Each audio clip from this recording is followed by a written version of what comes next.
My name is Milton Litvak. I'm an attorney. We've heard a great deal about news managed by the government.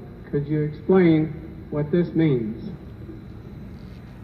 Yes, I can indeed explain what it means. It comes in all shades and all colors and all degrees, of course, management of the news.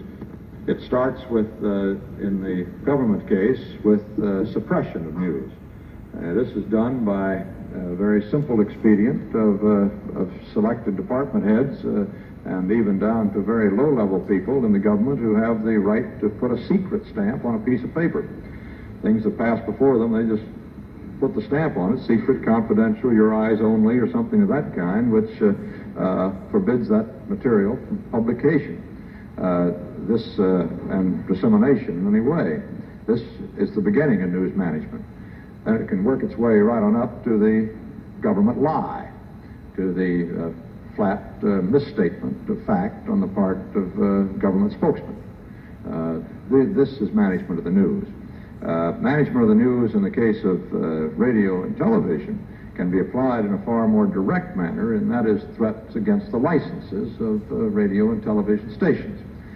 Because the spectrum is limited as to the number of stations available on the air at any time, the government does have to license the stations.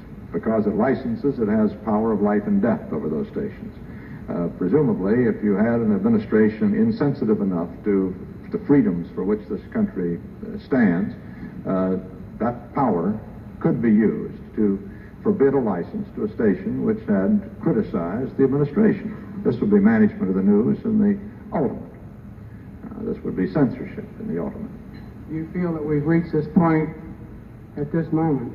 No, I do not feel that we've reached this point at this moment, but we stand on the threshold. This is what the meaning of the Vice President Agnew's speech seemed to be to me. This warning that we are licensed, this warning that we better look to our own house and get it in order, and the implied or else. The harassment has already begun. The FCC has a thing called a 20-day letter. They send out a letter and say, here's a charge made against you. And no matter how frivolous, or no matter how much they may have instigated the charge themselves, if they wish, you have 20 days to answer.